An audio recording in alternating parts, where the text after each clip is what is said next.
What's up, everybody? Good morning. Welcome to PHLY, Philly with Jon Marks. What's going on, everybody? Football Friday, lot to talk about here. If you're watching live on YouTube, hello in the chat. Good morning. If you're watching later on, you're listening on podcast, posted every day right around 9 o'clock. What is up, everybody? Roku TV. Happy Football Friday. Big game last night, Cowboys and Giants. I stayed up for the duration. One of these things, Tyler Zulli, my producer, I wake up in the morning at about 4 o'clock, and I get the kids' lunches already, and then I get out of the door, and I get down here and get ready for the show. Every morning when I wake up, I'm like, I'm going to bed early tonight. I'm at 8 o'clock. I'm going to bed. I'm putting the kids to sleep, and I'm going right to sleep. I'm folding laundry at 11:45, and I'm watching the end of the Cowboys and the Giants game. But it was an entertaining game, NFC East game. I don't know if anybody else loves these games. By the way, before we get into it, I'm thrown off a little bit today because everything's opposite. Does this make sense? So normally my table is over here, and so I'm used to reaching with my right hand for the energy drink.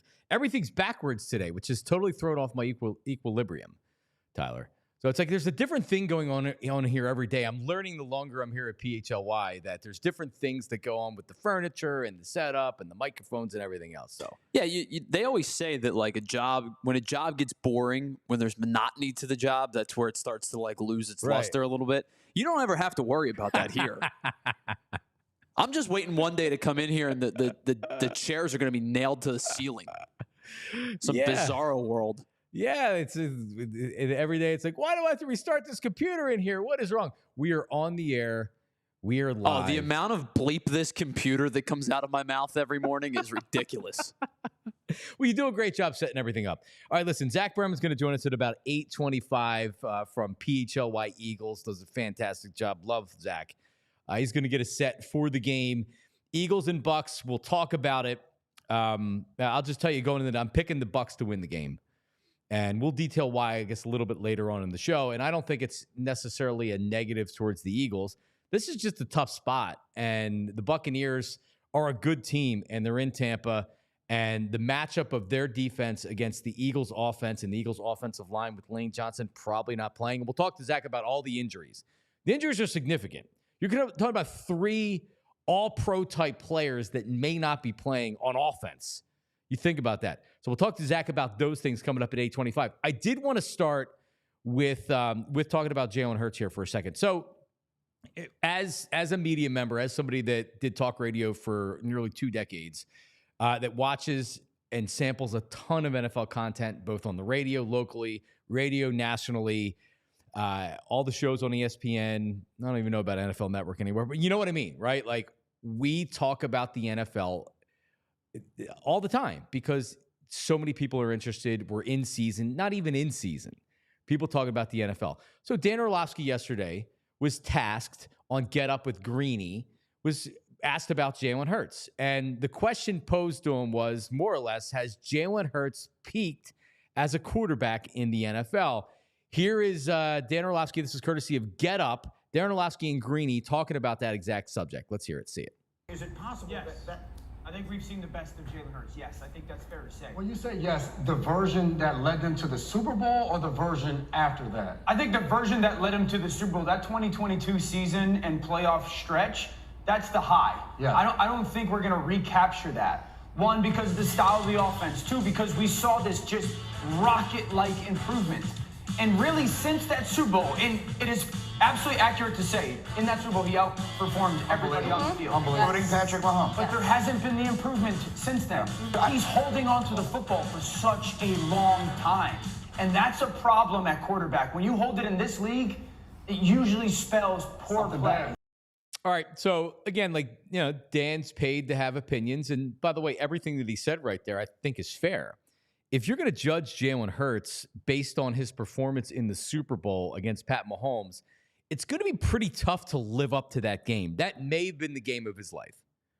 Other than the fumble, which led to a 6-point recovery run for the Chiefs, other than that, he did outperform Pat Mahomes. He was fantastic. The progress that he made as a passer in 2022 as a quarterback was great. We haven't seen that since then. Jalen Hurts, the passer, the quarterback. He regressed last year. He was also 10-1 before the Eagles went on that skid, and he was an MVP favorite. So let's not act like last year Jalen Hurts was trash the entire year. The turnovers are concerning. The holding of the ball is concerning. The fact that coordinators and NFL defenses have made adjustments to Jalen Hurts and the Eagles offense, which you would have expected. So I'm not surprised that he maybe has come back a little bit. But the real question for me, because the answer to the questions, it can be a pretty easy answer. Like, have we seen the best of Jalen Hurts? Well, if you're stacking him up for what he did in the Super Bowl, yeah, we may have or we probably have. But let me ask you this. Here's the question. Have we seen the best of Pat Mahomes? Is Pat Mahomes peaked? Have we seen the best of Pat Mahomes? Because Pat Mahomes hasn't been the same player since he threw for 50 touchdowns. Now, he won the Super Bowl last year, hit 27 touchdowns and 14 interceptions, and I can easily make the argument that the defense carried that team for a large portion of last regular season and in the Super Bowl and in the AFC Championship game against the Ravens. Pat Mahomes is a great quarterback. Pat Mahomes is maybe going to be talked about with Tom Brady when it's all said and done. He's going to win more championships. He's a great player. But if you're going to judge him based on how he played in 2021 or 2022, he has taken a step back. He's not the same player offensively that he has been. How about Joe Burrow? I love Joe Burrow. Joe Burrow is one of my favorite quarterbacks in the league. Have we seen the best of Joe Burrow? Let's keep it consistent with what we're talking about Jalen Hurts right now. Has he been the same since 2022? Last year, he was 5-5, and he had 15 touchdowns, and he couldn't stay healthy. He was gone after 10 games. But 15 touchdowns in 10 games, not great. A 5-5 record. This year, the Bengals have started 0-3. So have we seen the best of Joe Burrow so far? Is he regressing? Did he already hit his peak? You see where I'm going here? Lamar Jackson has MVPs. He also can't get into a Super Bowl. He's a great regular season player. Have we seen the best of Lamar Jackson? You would say no, because he hasn't made a Super Bowl yet. I guess my overall point with this is it's an easy question to ask, and it's kind of a fun discussion. And Jalen Hurts has went backwards in turnovers. Maybe it was unrealistic the way he took care of the ball his first two seasons in the NFL. But he's went backwards in turnovers. Has he went backwards as a passer? Yeah, he has. He's not the same confident passer that we saw at the end of 2022 and in the playoffs and into the Super Bowl in 2022. And we saw glimpses of that last season. But like, the Eagles are designed to win in 2024. And can they win with Jalen Hurts? And the answer is, of course they can. Can you win with Jalen Hurts is the only real question that matters right now. Is he a good enough quarterback to win? And not just win with, but win because of. There's a lot of quarterbacks out there you can win with. There's not a lot of quarterbacks out there that you win because of. And Jalen Hurts right now is in between those two stages, because they can definitely win with him. But can they win because of his play? We've seen them win because of his play last year. We've seen him win because of his play in the playoffs in 2022. Jalen Hurts was the biggest reason they started 10-1 last year, just flat out. Turning the ball over and everything else, he was the biggest reason why the Eagles were at the top of the NFL at 10-1. He was also one of the reasons why they limped into the playoffs and lost to the Bucs in that first round. So I just want to remind everybody, when we talk about that and the question is thrown out there, have we seen the best of Jalen Hurts? If your answer is yes, and he has peaked, or that was his peak moment, other than winning a Super Bowl, it's going to be tough to beat that moment. He helped play Pat Mahomes, and you can win with Jalen Hurts. You can win with Jalen Hurts, and you will win a lot of games with Jalen Hurts. Can he get back to the Super Bowl? We'll see. Your defense can't stink. You can't have a bad head coach. You can't have an offense that can be easily figured out by defenses and defensive coordinators. So the answer to the question, Tyler Zulli, as we all get in the headlines coming up in a second, is yes. All right, maybe Jalen Hurts has played his best football in a one-game vacuum. But that doesn't mean that he can't be a better overall player as a quarterback in the years to come. Yeah, I think that's fair. I mean, if you think about Super Bowl performances across the 50, what do we have, 58 now we're heading into, 59, whatever wow. Super Bowl we're heading into. Jalen Hurts' performance in that game might have been a top 5 quarterback performance in Super Bowl history, and he lost. Yeah. Tom Brady did the same thing. Tom Brady was exceptional in the game against the Eagles. He lost because the Eagles were a little bit better. These type of things happen from time to time. It's odd that 2 of the scenarios, both of them were the Eagles were in the Super Bowl. But to answer your question, if you are grading Jalen Hurts on his best game ever, much like if you were to grade any quarterback on their best game ever, Nick Foles threw for 7 touchdowns one time. Does that mean Nick Foles is a 7-touchdown quarterback and he needs to be held to that standard? Unfair. He peaked in that game. Right. Well, and the Super Bowl. You hold Jalen Hurts to duel with Patrick Mahomes, go toe-to-toe, and probably could have been MVP despite losing the game in that Super Bowl. Any game underneath that, which is going to be most of the games, is going to be an unfair sentiment. It is fair to say you expect more from Jalen Hurts after the progression that he made from 21 to 22. 23, he was good, not great, but he was, even at his good, was still in the MVP conversation. So is it fair to say there's more from Jalen Hurts to come this year? Sure, I think so. Is it fair to, or are we putting like some kind of like death knell on Jalen Hurts as an elite quarterback? I don't believe that's the case.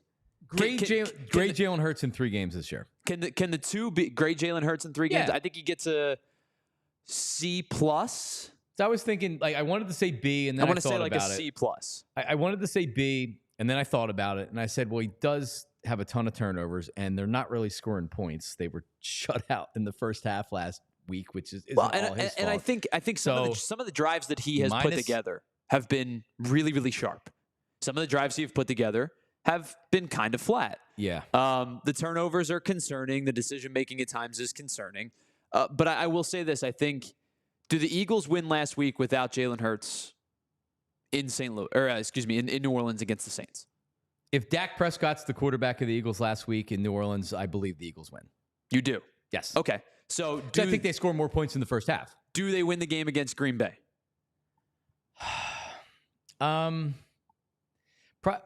Probably. And by the way, there's not a right or wrong answer to this. I'm genuinely curious. Yeah, like I don't think his play in the first 3 games is the Eagles are 0-3 without Jalen Hurts. Agree. Like the thing with Dak Prescott, their defense was good in 2 of 3 games. If Dak Prescott's the quarterback for the Eagles in these playoff games, they lose because that's Dak Prescott. Jalen can win big games, right? Like, so I guess after thinking about it, the real question is, can he? Because if you're going to say Super Bowl 22 Jalen Hurts, can he get back to that level for some games? No one's going to be able to play on that level from year to year or game to game. It's just not possible. But Nick Foles threw 7 interceptions or 7 touchdowns. Like, he can't consistently be a great player. Sure. But he rose to the occasion again in the Super Bowl, so it's in there. So do I believe that it's still in there for Jalen Hurts to play like that again in big games? Of course I do. Yes, of course I do.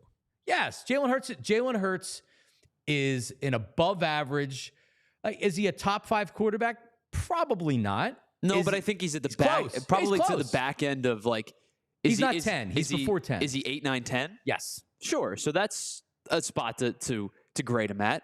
If you're grading him at 1, like the Super Bowl performance was a 1. That's just 1A. That's an unfair assessment. Yeah, but can he rise to the occasion in big games like that? Yes, he can. I think he can. Absolutely, he can. Absolutely. All right. By the way, Philly with Jon Marks, as always, presented by Parks Casino and the Bet Parks app. Right now, the Eagles are -2 points, remains at 2 on the Bet Parks app. I thought maybe that line would come down to maybe 1.5 or 1. I would hold off. If you like the Eagles in the game, I wouldn't bet it yet. I don't believe it's going up. I only believe it's going down. So I would hold off, keep an eye on that number, and then maybe pounce if it gets to 1.5 or 1 before kickoff. But so there you go. Zach Berman's going to join us in about 10 minutes. Let's get to Mr. Tyler Zuley with our headlines for this morning. Tyler? Yeah, let's do it. And of course, our headlines are brought to us by our friends over at Glatt Hair Restoration, because bald is now optional. And if you want to improve how you look and how you feel about yourself, Glatt Hair has the right treatment for you. So to help you regain your confidence, visit glatthairmctr.com or call 610-980-4000 to get started. So obviously the Phillies don't play last night, John. You talked about the Cowboys and the Giants. They did play on Thursday Night Football. So we can start with baseball. We can start with Thursday Night Football. I'm going to leave this dealer's choice for you where you want to begin today. Thursday Night Football. Let's begin on Thursday Night Football then. It was the Cowboys and the Giants last night. And it was an interesting game because the Cowboys jump out to a 7-3 lead. They're up 14-9 at the end of the first half. They looked really good on the first couple of possessions and then kind of stalled out because the Cowboys only score 6 points in the second half. Now, of course, the Giants also only score 6 points in the second half. Everything was a field goal with them. They can't. Didn't they? They did that. No, well, they just can't. Like, they couldn't score touchdowns. They quite frequently moved it into the Cowboys territory. Sure, and I will say this: Malik Neighbors is a stud, an absolute stud. Now, you have a very rare occurrence where you may have a receiver group where 1 and 2 could actually be 1A and 1B, because Marvin Harrison's legit too. But Malik Neighbors has proven he is an absolute stud. 12 catches, might be better. 115 yards for Neighbors in this one. They lose 20-15, but John, last second field goal opportunity for the Dallas Cowboys to put them up by a touchdown plus the 2-point conversion. Field goal makes this 23-15. Brandon Aubrey has been spectacular since joining the Cowboys. Right. And he has not missed a 50-yard plus field goal in his time as the Cowboys kicker. They're up 5 points. The line's 5.5. That's the other portion of it. This is how it sounded on, what is it, Peacock now, I believe? It's on Amazon Prime. This is Al Michaels, who for decades has slyly been talking about the line.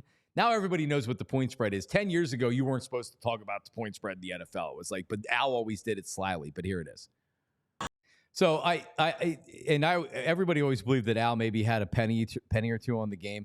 Based on his call, does it sound like he was minus 5.5 on the Cowboys, or he was plus 5.5 on the Giants?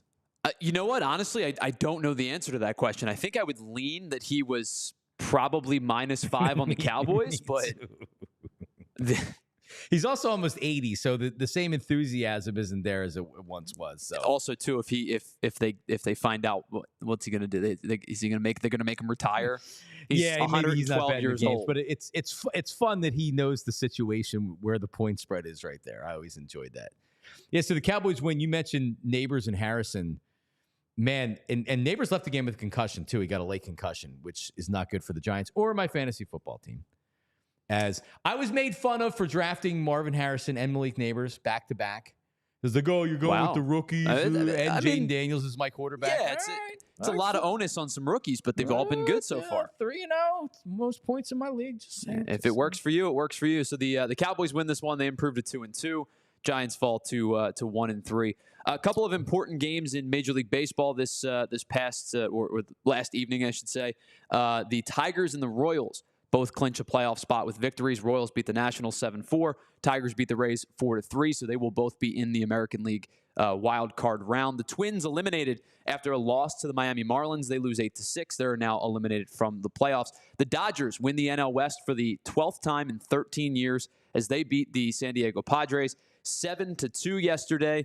The Padres, of course, are going to be in the playoffs too. They're going to be probably the top wild card spot, but the Dodgers have won the NL West. Of course, we talked about the debacle that was the mishandling of the schedule for the Atlanta Braves and the New York Mets. Of course, Hurricane Helene has caused a lot of problems in Florida. So, best wishes and prayers up to the people in Florida. It looks pretty devastating.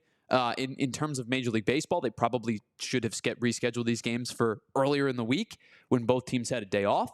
They did not. Now we talked about the schedule, what next week is going to bring. One game, though, in particular was interesting that did not have playoff implications, John. It was the final game, at least for now. We'll see what happens. The final game at the Oakland Coliseum. The A's beat the Texas Rangers 3-2. Mason Miller gets the save in this one. But more importantly than that, Mark Kotsay at the end of the game talked to the fans. You could tell A's fans want their team. Yeah. A's fans just don't want their ownership group because John Fisher sucks at his job. Yep. This was after the game. Mark Kotze led a final cheer with the fans. And tell me what you noticed, because I noticed something right away about this game. I want to know what you pick up on from this shot. Can I ask you for one more time to start the greatest cheer in baseball? Let's go, Oakland!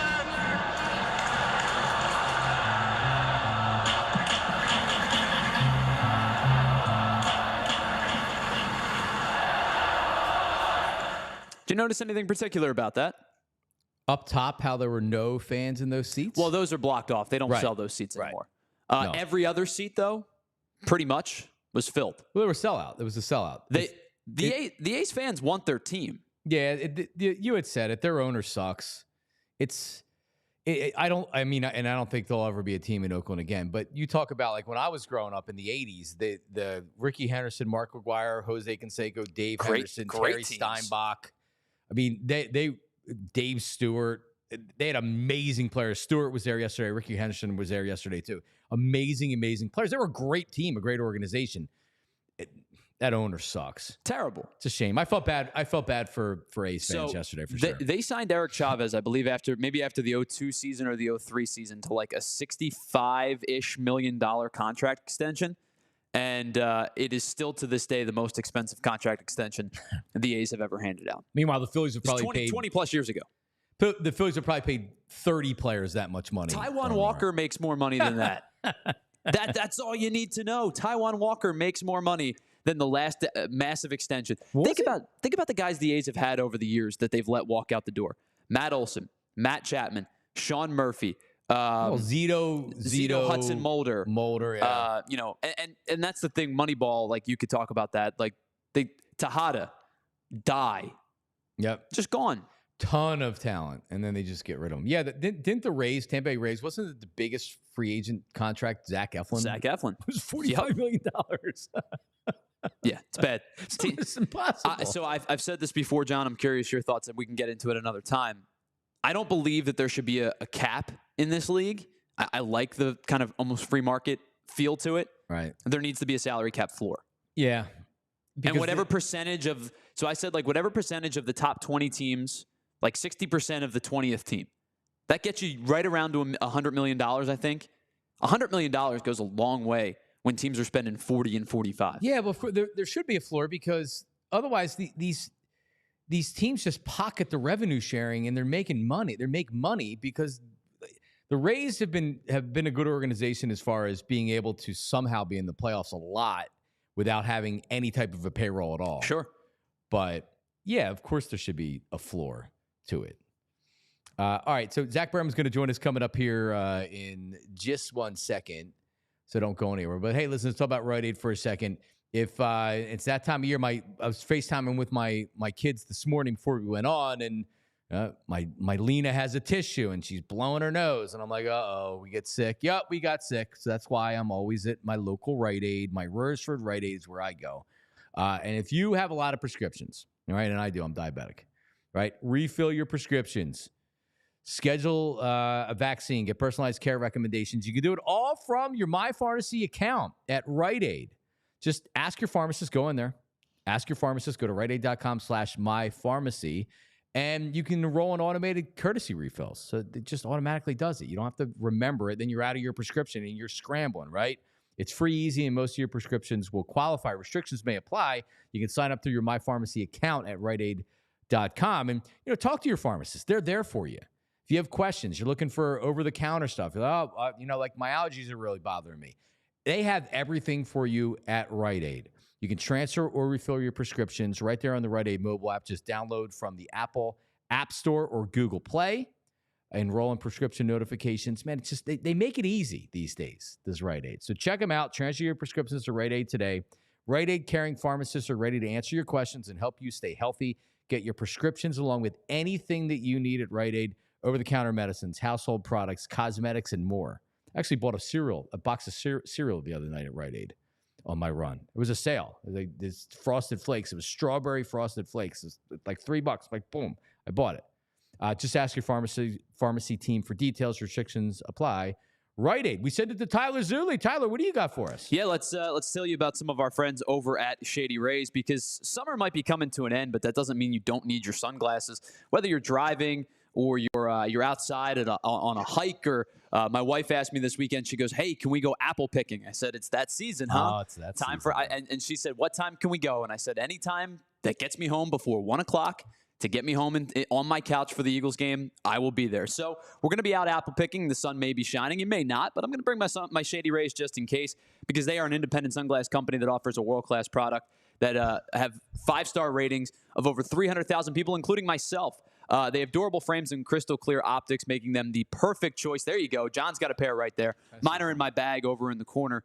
And they have hundreds of different styles to choose from, so you are bound to find the perfect pair that may match your style, whether it be the traditional shades, the more sport-looking ones. If you want some aviators, they've got them. And you can even find them in some team colors. I love those purple polarized lenses. I think they look so cool. My pair is it's just a black pair with black lenses, but the next pair that I'm going to get is going to be the ones with the purple polarized lenses. I just think they're awesome. And exclusively for our listeners, Shady Rays is giving out the best deal of the season. If you head on over to shadyrays.com and use PHLY in the promo code, you will get 35% off your polarized sunglasses. And guys, sometimes in this life, polarized sunglasses run expensive. First and foremost, Shady Rays is cheaper than a lot of other options, and you're going to get 35% off on top of that. So try it for yourself. The shades that are rated over 5 stars by 300,000 people, including me.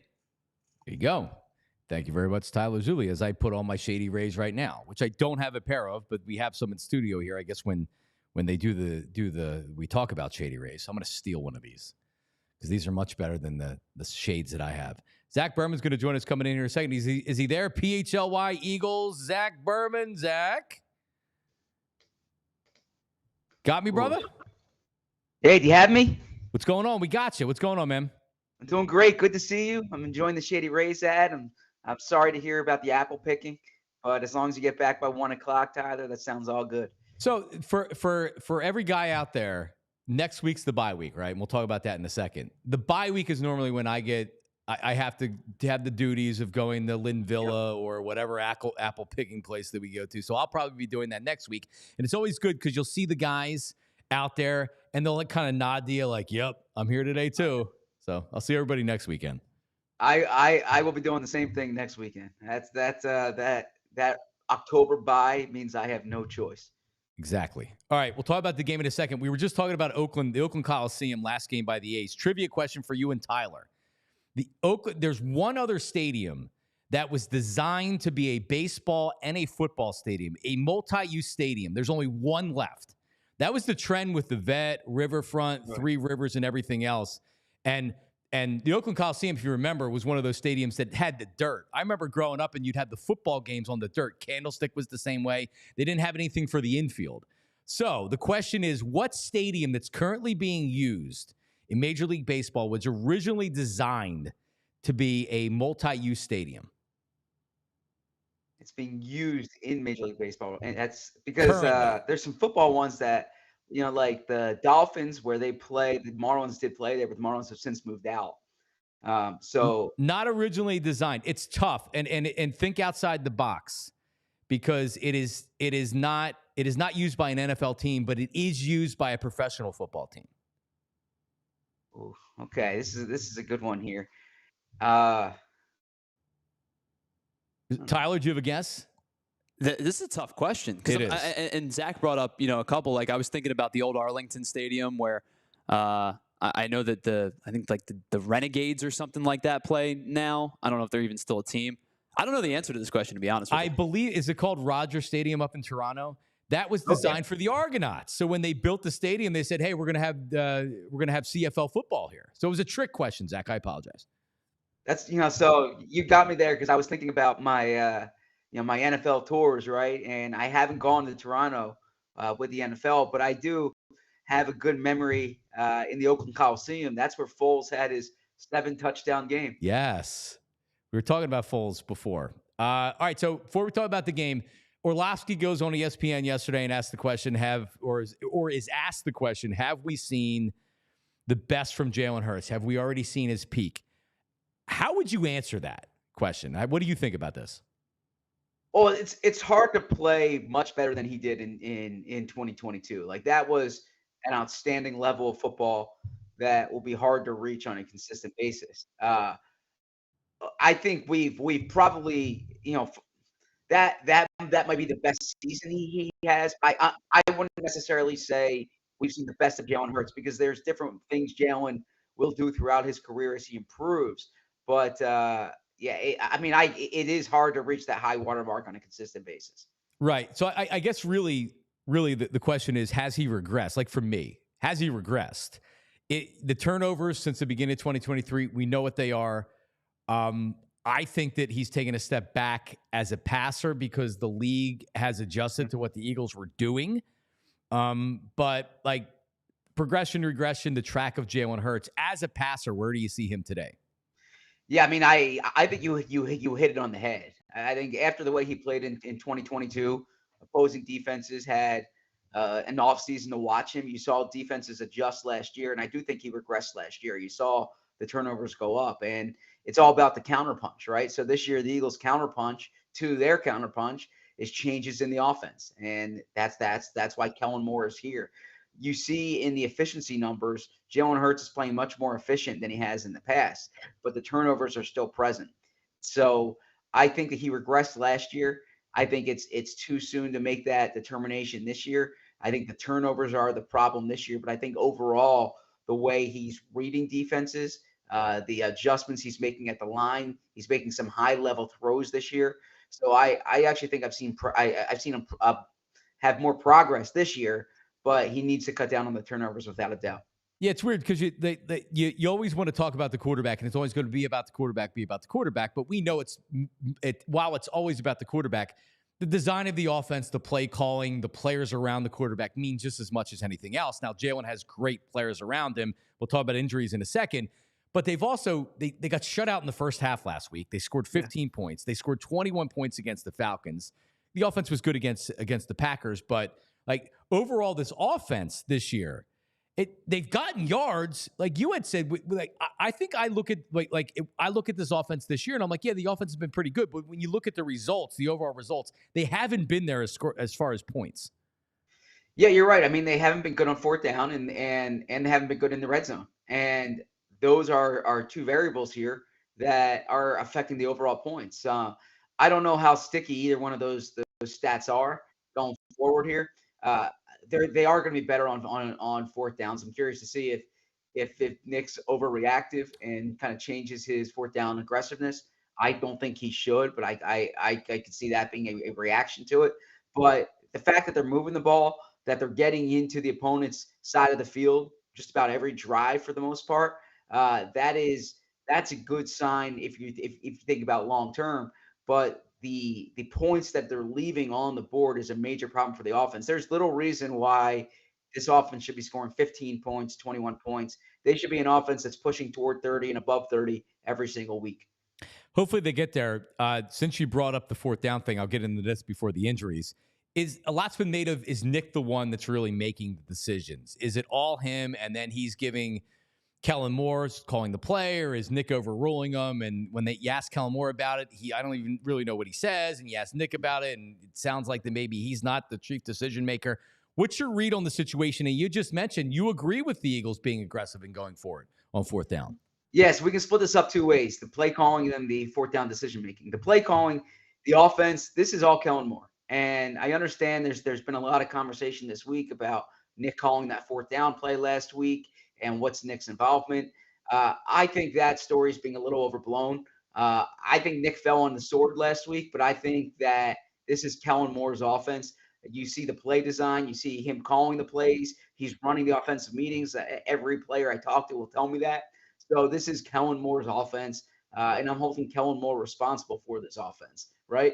As far as the fourth down decisions, those are Nick Sirianni's. And I agree with them when the numbers bear it out. Now, the numbers didn't bear it out on that, play at the end of the first half last week because your odds of getting a touchdown aren't the same as it would be in a clock neutral situation.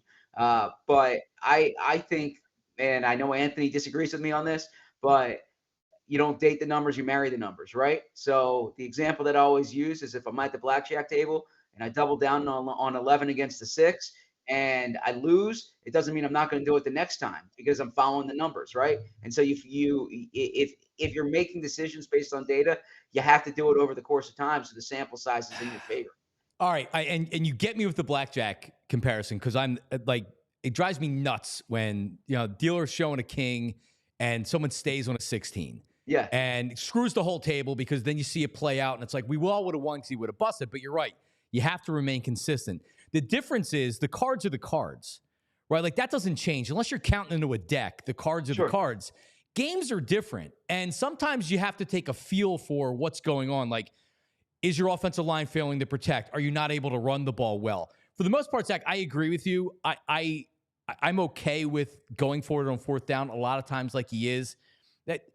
And let me know what you think about this. And I actually heard Howard Eskin was talking about this yesterday. It's the first I heard really anybody talking about it. I don't believe they were going for the first down at the end of the first half last week. I think they were trying to score a touchdown. I think Nick Sirianni thought he was going to be able to score a touchdown. They had a similar play against Washington the previous year, about the same spot on the field, to where he thought he was going to get a touchdown because doing that for one more shot at the end zone where you could get sacked, you could not throw the ball in the end zone, where you could come away with no points, or even a fumble in the exchange is a real possibility. It's not worth it. I think he thought he could score a touchdown on that play.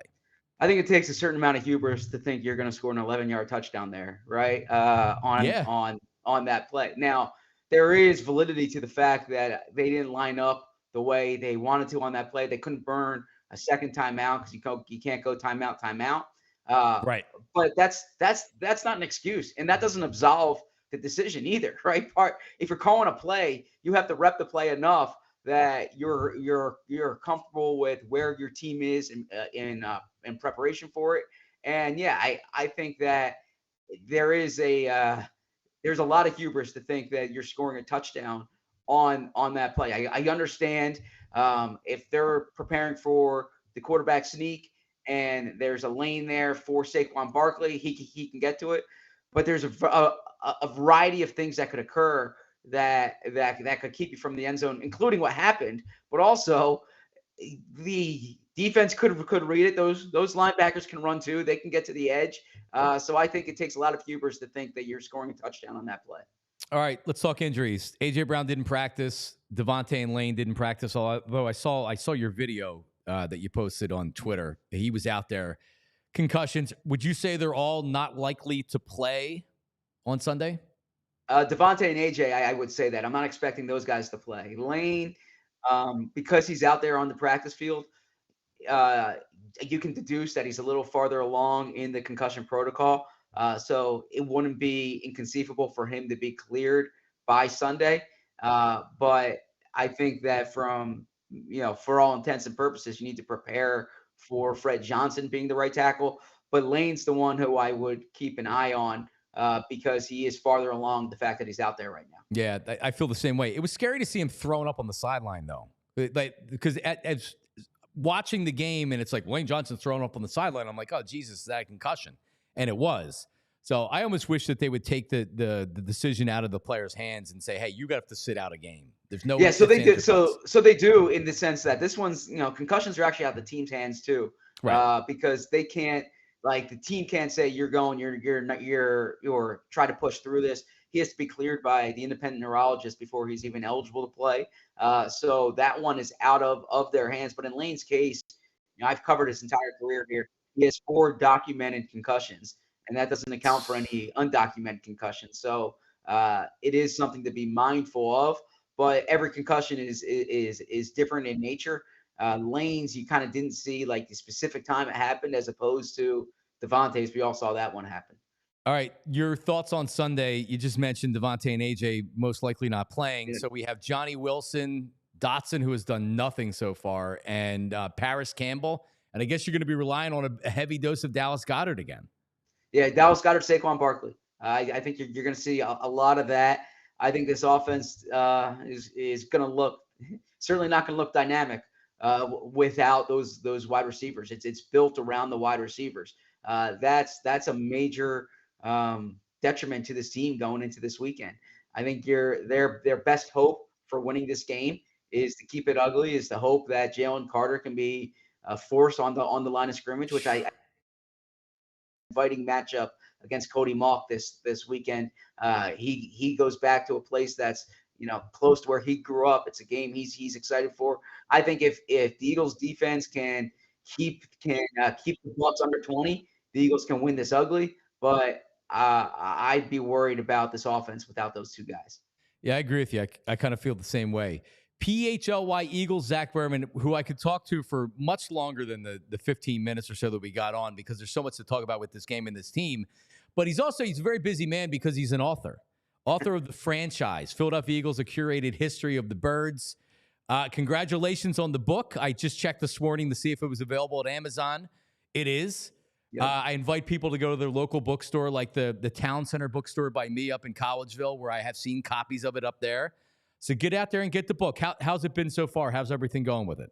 First off, I appreciate it. I kind of feel like Jason Kelce sometimes, like overexposed and talking about the book all the time. But I'm proud to do it. The reception's been great so far.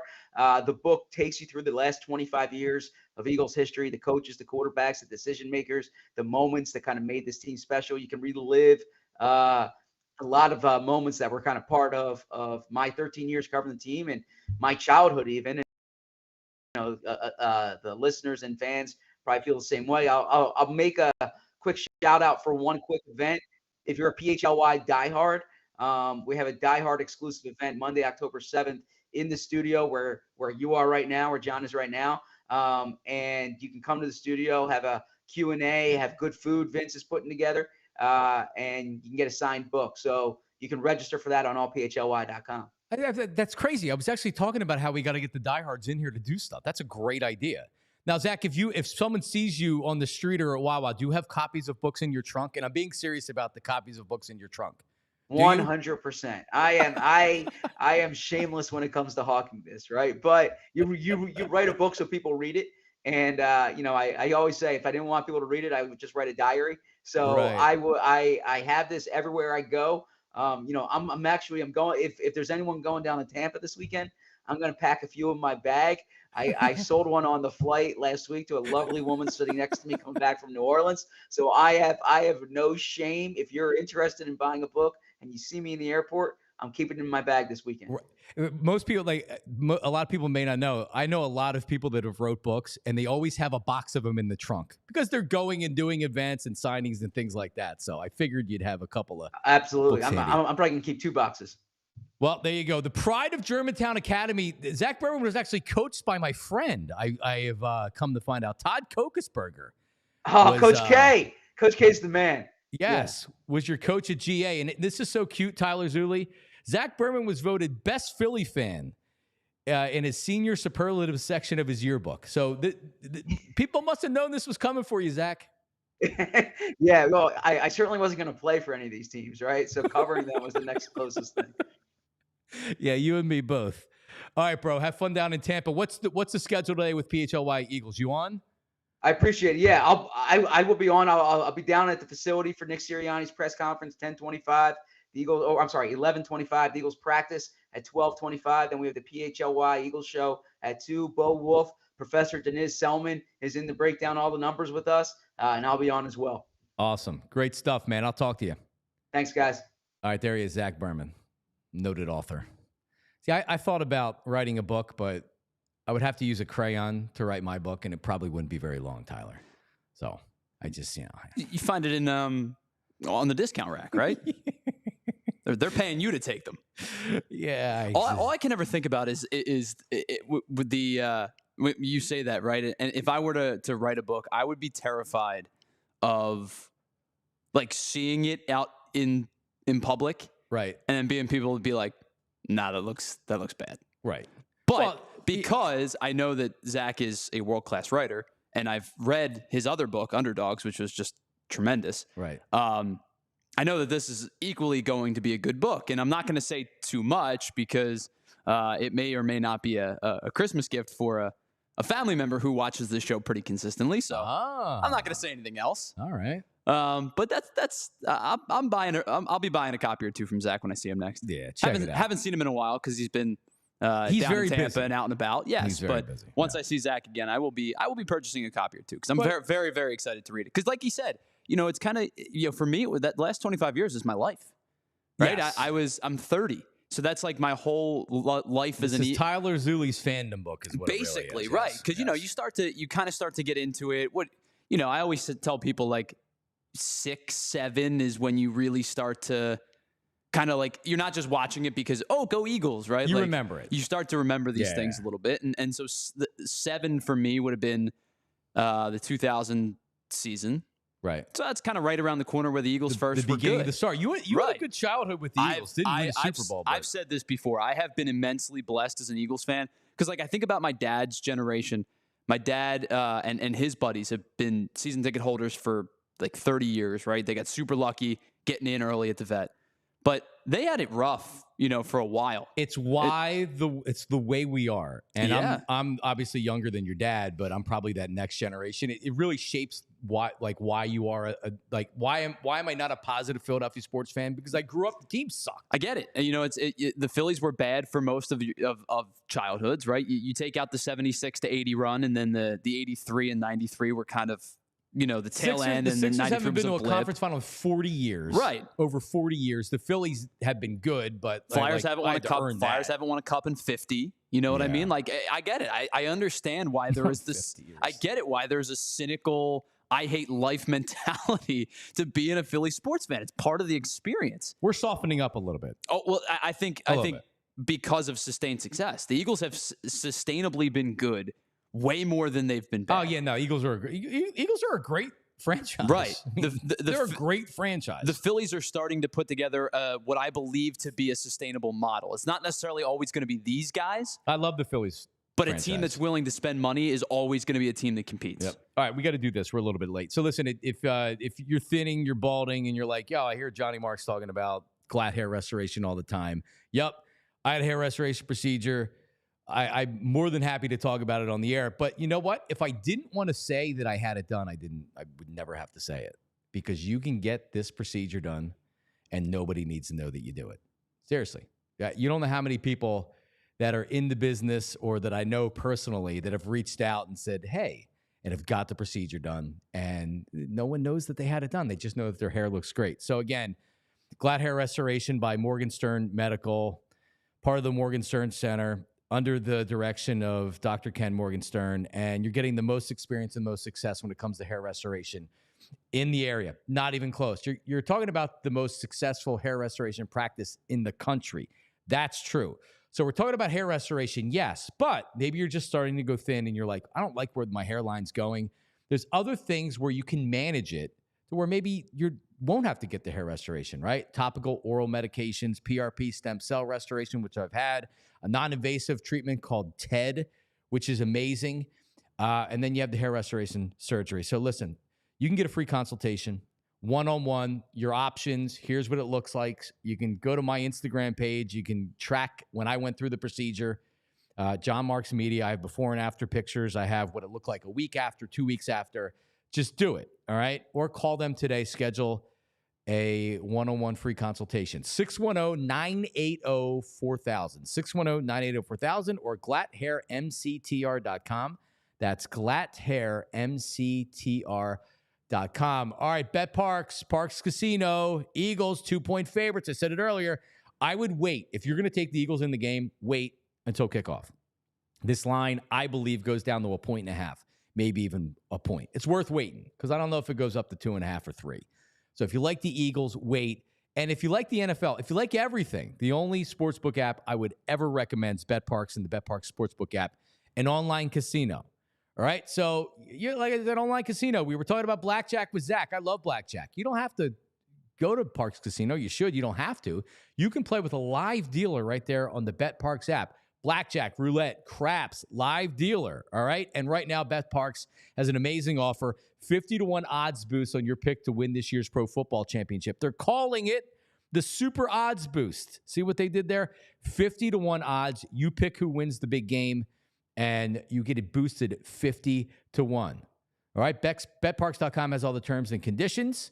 This is a limited time offer, and it's for new customers only. So if you use one of those other apps, get to Bet Parks. Trust me. You play for fun. You love to win. You bet. Bet Parks. Gambling problem. Call 1-800-GAMBLER.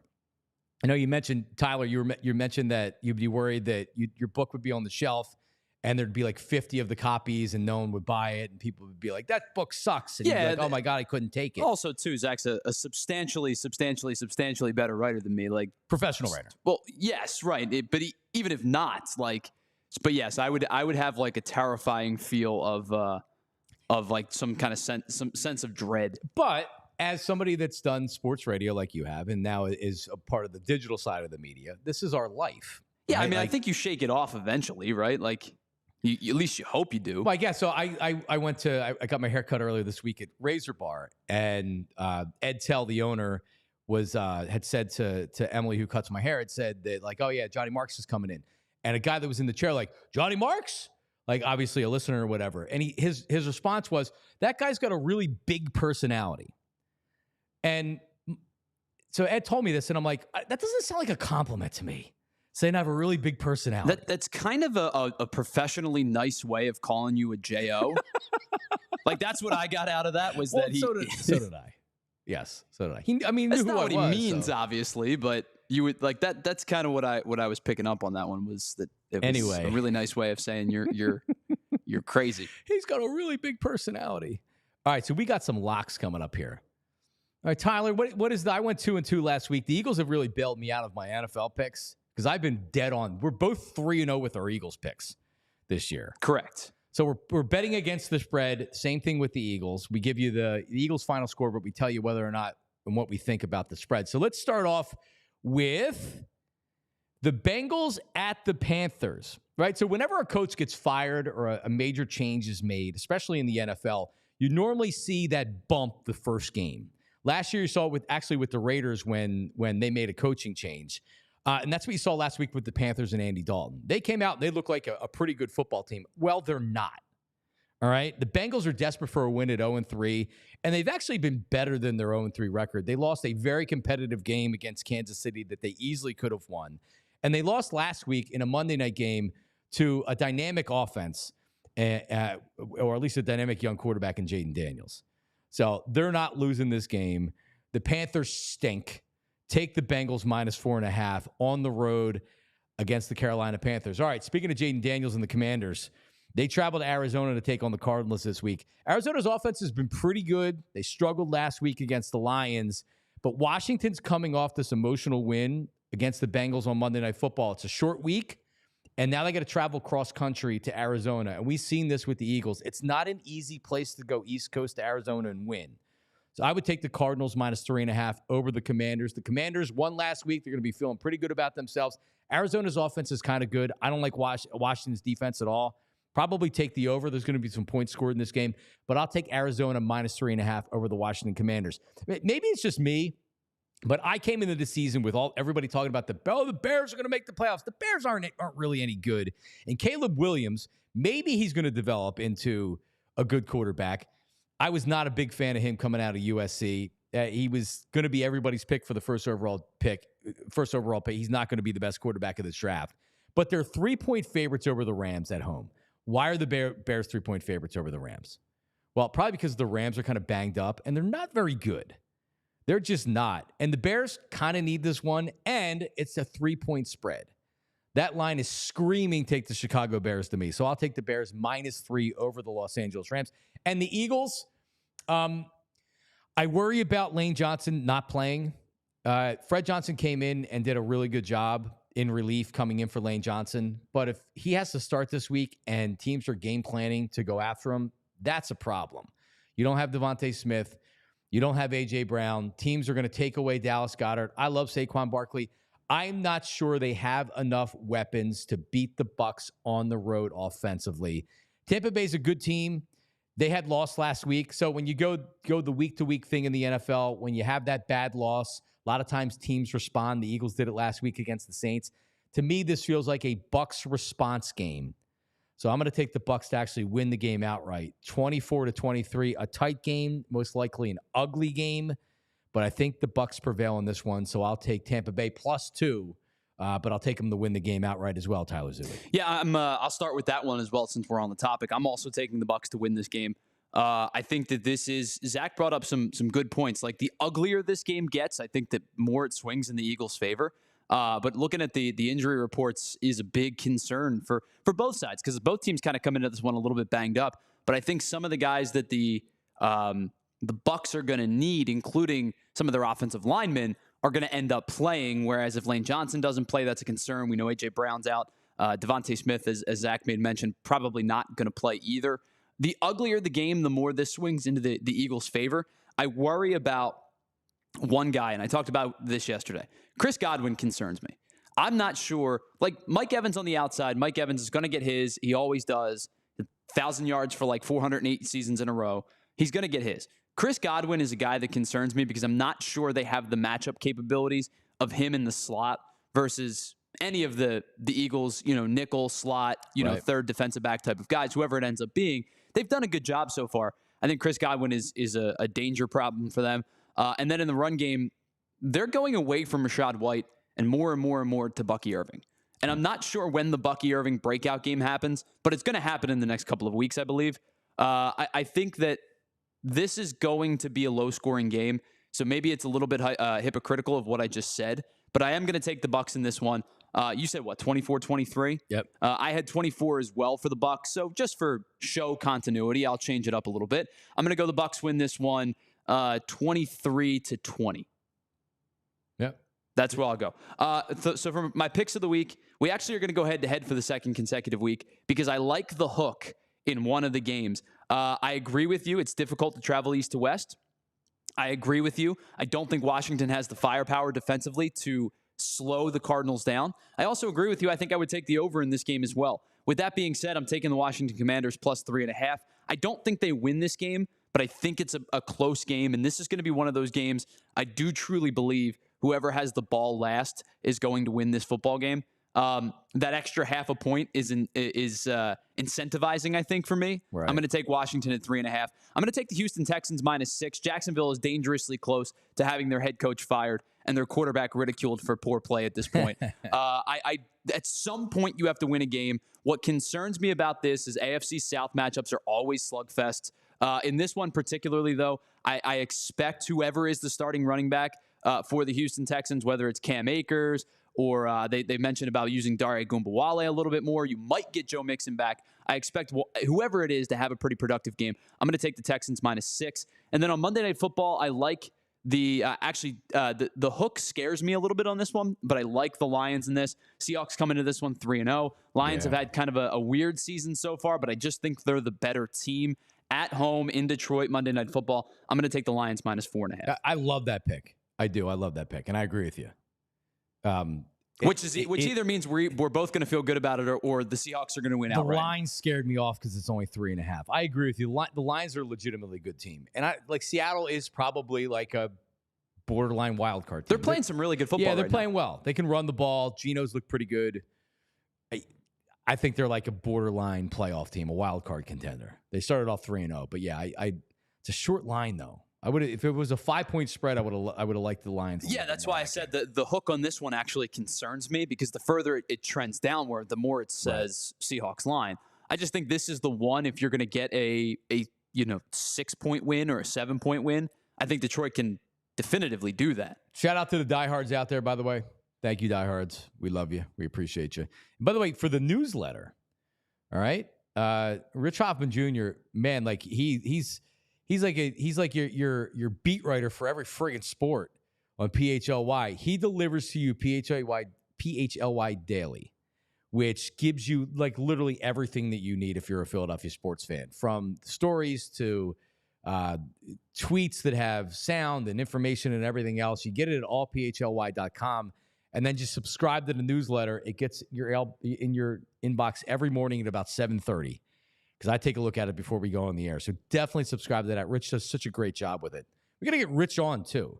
Maybe he can come in and do one of the Thursdays with us. I'd love to just shoot the you-know-what. I think the only two shows that Rich has not been on at this point, like the daily shows, is us and Flyers. Because I know he's been on the Eagles, he's been on the Sixers, he's been on with me with the Phillies. I think that's the only two shows that he has not been on yet. All right. So we got to check next that week, off the list. Next week. That's all I got to say. By the way, anybody that's listening or watching down in the Florida area, Yeah, did you grab that video? The guy floating around in the. So, when you think hurricane, you're thinking like big winds and blowing off the roof and everything else. But really, we learned this with Sandy. It's about the flooding, right? And that's what the thing with Sandy. I remember I was living in Fairmount. I had a condo in Fairmount, and it was like, yeah, this really isn't all that bad. The wind's not like as bad as they're saying it could be. But then you realize the amount of rain that you hit with in a certain amount of time. There's only so much that the infrastructure can handle. And that's what's happening with this storm right here with Helene. So I saw this morning. This guy, this is the Tampa area. He didn't leave, and this is his living room. He's in a kayak in his living room. Take a look at this guy, literally kayaking around on TikTok. But at least I'm not electrocuting myself anymore. We have we got the chlorine going, so this guy is try to disinfect some of this nastiness. That's good. In his cracks. Florida things. Florida man doing Florida things. Bro, get out. What are you doing? Yeah, I got the chlorine going, so it's good.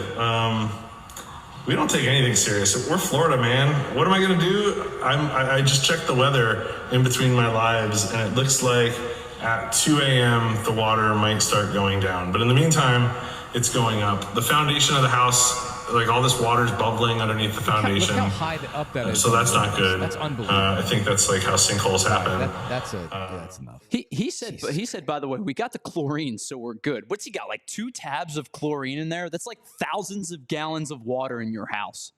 Do you really think 2 tabs of chlorine? Oh, yeah, everything's fine. My mom has that same exact chlorine floater in her pool, which is, I don't know, 10 by 5, and sometimes it doesn't clean it properly. This guy thinks he's going to clean the Gulf Coast out of his living room with a chlorine tab. Yeah, I mean, I would have just left the house. Yeah, I'm not staying around. He decided to stay, which is his prerogative. There is nothing. There is no property worth hanging around in those type of conditions. True or false? He stayed because he wanted to go TikTok live and get lots of views, like we just showed right there.